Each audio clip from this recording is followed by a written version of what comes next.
श्रीमन नारायण। दोस्तों, पिछले 5-6 वर्षों से लोगों में नाम जप को लेकर के बड़ा कौतूहल है। आज लाखों करोड़ों लोग पूरे विश्व भर में भगवान के नाम का जप कर रहे हैं। वैसे तो हमारे धर्म ग्रंथों में, शास्त्रों में भगवान नाम की जो महिमा है वो हमारे पुरातन महान ऋषियों ने बताई हुई है। लेकिन जैसा कि मैं अपने हर वीडियो में आपसे कहता हूँ कि हिंदुओं ने अपने धर्म ग्रंथों को, वेद पुराणों को पढ़ना बंद कर दिया है। स्वाध्याय से नाता बिल्कुल ही तोड़ रखा है।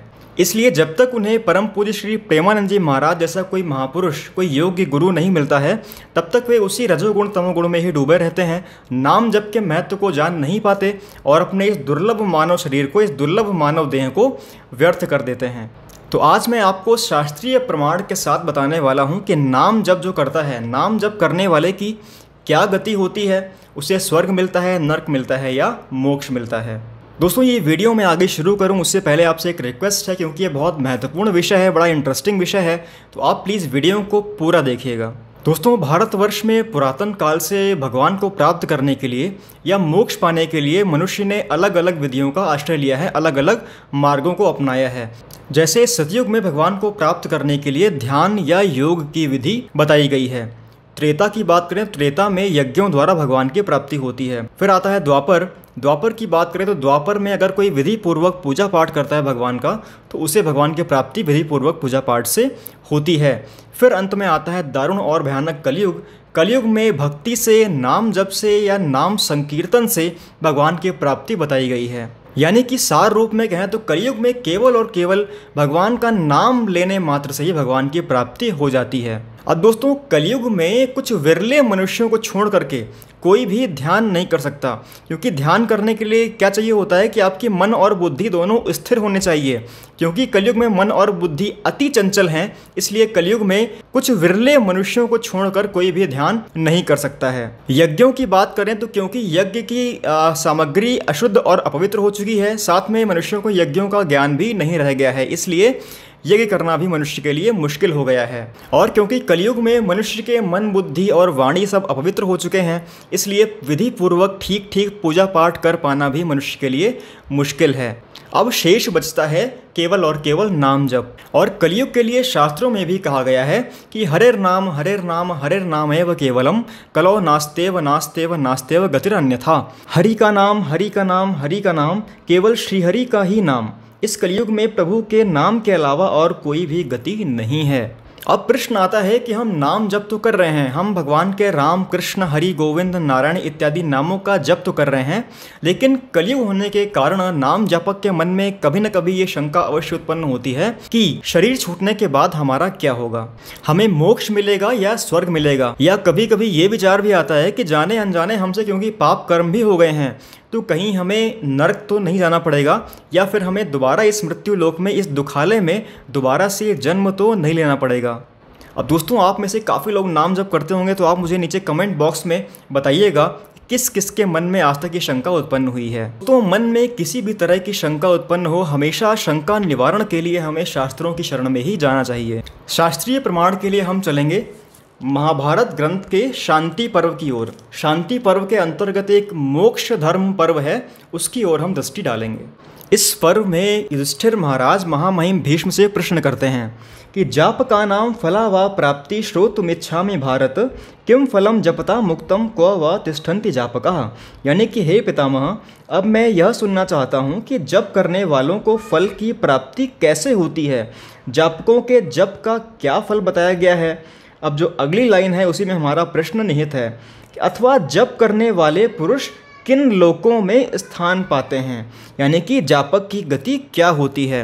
अब दोस्तों, यहाँ पर जो लिखा हुआ है कि जप करने वाले पुरुष किन लोकों में स्थान पाते हैं, यहाँ पर पुरुष शब्द से कोई यह ना समझे कि पुरुष और स्त्री वाला पुरुष लिखा हुआ है।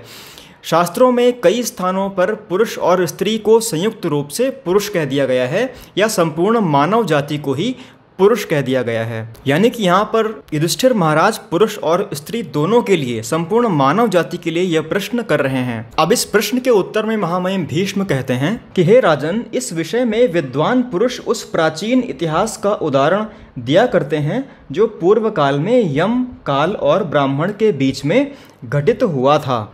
अब यहाँ पर मैं पूरी घटना का, पूरी कथा का उल्लेख तो नहीं करूँगा क्योंकि वीडियो काफ़ी लंबा हो जाएगा। संक्षेप में आप बस इतना जान लो कि पूर्व काल में एक ब्राह्मण था जो माता भगवती सावित्री जी का जप किया करता था। यहाँ पर मैं क्लियर कर दूँ कि जो माता सावित्री हैं वो वेद माता गायत्री या सरस्वती माता का ही रूप हैं। उस ब्राह्मण के जप से प्रसन्न होकर माता भगवती सावित्री ने उस ब्राह्मण को दर्शन दिए और कहा कि हे ब्रह्मर्षि, तुम क्या चाहते हो। अब यहाँ पर ध्यान देने योग्य बात है कि माता ने उस ब्राह्मण को ब्रह्मर्षि कहा है, यानी कि वो ब्राह्मण जप करते करते ब्रह्म ऋषि की कोटि का साधक या महात्मा हो चुका था। हे ब्रह्मर्षि, तुम क्या चाहते हो, कौन सी वस्तु तुम्हें अभीष्ट है, बताओ, मैं तुम्हारा मनोरथ पूर्ण करूंगी। जप करने वालों में श्रेष्ठ ब्राह्मण, तुम अपनी अभिलाषा बताओ, तुम्हारी वह सारी इच्छा पूर्ण हो जाएगी। अब उत्तर में ब्राह्मण ने कहा कि हे माता, हे भगवती माता, मेरी जो रुचि है वो जप में ही लगी रहे, मैं जप ही करता रहूं। तो माता ने प्रसन्न होकर कहा तथास्तु, और माता अपने धाम को चली गई। उसके बाद जो ब्राह्मण था वो आगे 100 दिव्य वर्षों तक फिर आगे जप करता रहा। फिर उस ब्राह्मण के जप से और प्रसन्न होते हुए साक्षात धर्म उसके सामने प्रकट हुए और ब्राह्मण से कहा, विप्रवर, तुम मेरी ओर देखो, मैं धर्म हूँ और तुम्हारा दर्शन करने के लिए आया हूँ। तुम्हें इस जप का जो फल प्राप्त हुआ है वह सब तुम मुझसे सुन लो। अब आगे जो है बड़ा महत्वपूर्ण श्लोक है कि तुमने दिव्य और मानुष सभी लोगों पर विजय प्राप्त कर ली है। बड़ी महत्वपूर्ण लाइन यहाँ पे लिखी हुई कि तुमने दिव्य यानी कि देवताओं के लोग और मानुषी जो लोग पुण्य आत्मा मनुष्यों को प्राप्त होते हैं, तुमने उन सभी लोगों पर विजय प्राप्त कर ली है। साधु, तुम संपूर्ण देवताओं के लोकों को भी लांघकर उनसे भी ऊपर जाओगे। अब उत्तर में वो ब्राह्मण कहता है कि हे भगवान, आपको प्रणाम है, लेकिन आपने जिन देवताओं के लोकों का मुझसे वर्णन किया है, जिन दिव्य लोकों स्वर्ग आदि का आपने मुझसे वर्णन यहाँ पर किया है, मैं उन स्वर्ग आदि लोगों में जाना नहीं चाहता, क्योंकि स्वर्ग के सुख जो हैं वो क्षणभंगुर हैं, वो तुच्छ हैं, समय के साथ नष्ट हो जाते हैं। इसलिए हे धर्म, आप लौट जाइए और अपने स्थान को पधारिए, मुझे स्वर्ग आदि लोक नहीं चाहिए। यानी कि उस ब्राह्मण ने उस स्वर्ग का ऑफर भी ठुकरा दिया। फिर इसके आगे भीष्म जी महाराज युधिष्ठिर से कहते हैं, यदि जापक को उन लोकों की उत्कृष्टता में संदेह हो जाए और इस कारण वह जापक वहां से विरक्त हो जाए। अब उस ब्राह्मण को स्वर्ग के सुख भी उसको तुच्छ लग रहे थे, यानी कि उसको स्वर्ग की उत्कृष्टता में संदेह हो गया था, तो वह उत्कृष्ट एवं अविनाशी मोक्ष की इच्छा रखता हुआ फिर उसी परमेष्ठी ब्रह्मा में प्रवेश कर जाता है। अर्थात जो भगवान ब्रह्मा जी हैं, जिन्हें परमेष्ठी भी कहते हैं, उन परमेष्ठी ब्रह्मा का सयोज्य मोक्ष प्राप्त कर सकता है। आगे भीष्म जी कहते हैं कि जापक पूर्वोक्त परमेष्ठी पुरुष सगुण ब्रह्म, यानी कि जो भगवान ब्रह्मा है ना, वो भगवान के सगुण साकार रूप हैं, इसलिए यहाँ पर उनके लिए सगुण ब्रह्म कहा गया है। सगुण ब्रह्म से भी ऊपर उठकर आकाश स्वरूप निर्गुण ब्रह्म को भी प्राप्त होता है।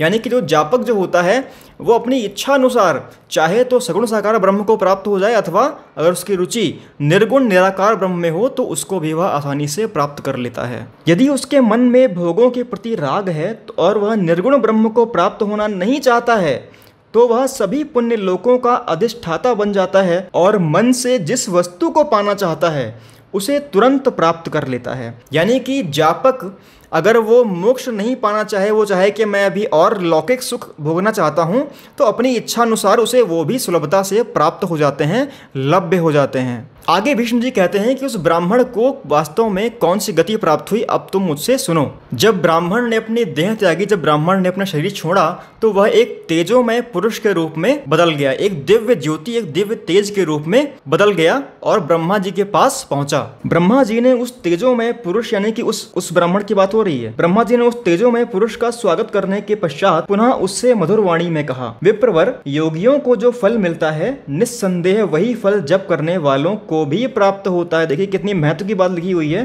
कि योगियों को जो फल मिलता है निस्संदेह वही फल जप करने वालों को भी प्राप्त होता है। योगियों को जिस फल की प्राप्ति होती है वह इन सभासदों ने देखा है, किंतु जापकों को उनसे भी श्रेष्ठ फल प्राप्त होता है। अब आगे ब्रह्मा जी कहते हैं कि जो जापक होते हैं उनको योगियों से भी बढ़कर फल मिलता है, जापकों को उनसे भी श्रेष्ठ फल प्राप्त होता है। यह सूचित करने के लिए मैंने उठकर स्वयं तुम्हारा स्वागत किया है। अब तुम मेरे भीतर सुख पूर्वक निवास करो। इतना कहकर ब्रह्मा जी ने उसे पुनः तत्व ज्ञान प्रदान किया।